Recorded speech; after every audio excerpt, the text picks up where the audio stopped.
So I decided to do the capstone substitution because I had an idea and I wanted to talk about it more than a personal failure. So basically, I want to seek out homeless shelters that are already getting less help than others because not a lot of them get help. They rely on donations.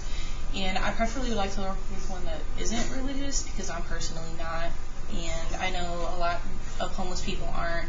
And a lot of the shelters are religious and they have like mandatory religious, like they have to pray at night and stuff, which they might not be comfortable with obviously, but they still have to accept the help if they have nowhere else to go.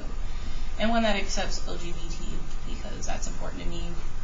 And rural areas don't get as much help. The presentation I did before this, I had to screencastify it, but my article talked about that, how rural areas don't really have any shelters because they're all like concentrated around Indianapolis.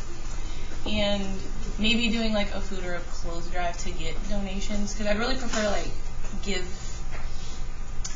something physical than money, like blankets or food and stuff, and be able to give like care packages because I feel like that will help more than giving them money because then they have to figure out how to like divide in what to spend it on and stuff.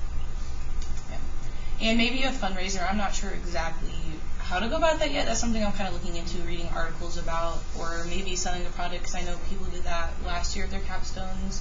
I don't remember who, but I remember hearing about like one of them made dog leashes and sold them and then took the proceeds for that for animal shelters.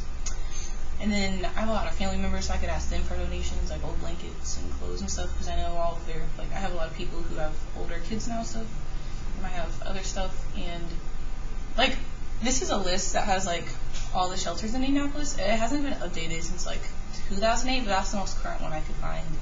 And the different kinds I saw in there were, like, emergency shelters and then domestic violence, which I kind of...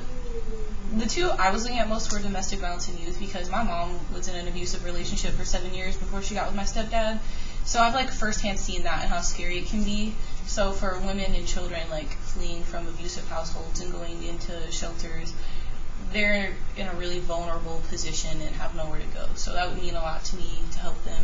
And I've been homeless before when I was young, and it's really scary when you're a kid because you have like no power in your hands. You can't get a job or like try to help out or anything, so you're kind of trapped in that situation, and that's really scary. So I like to be able to help other kids because I know for me that was a really traumatic experience. And then there's transitional housing too for people where like it kind of goes along with rehab. Usually transitional housing's for people that are trying to like come off of drugs and get over their addiction. And I was kind of thinking about volunteering at different shelters like starting this semester and getting a feel for different ones and seeing if like I personally connect really well with a certain one and I want to like pick that one to help out. And then this is just like a list of stuff I figured people don't like the care packages or like book bags, like essential stuff like toothbrush and paste, dental floss, and like first aid kits and underwear and socks and like sewing kits to fix up stuff and just like hygiene stuff and like for girls, feminine hygiene products because those are really simple things I feel we take for granted every day because we just have them. We have a house. We have access to these things. And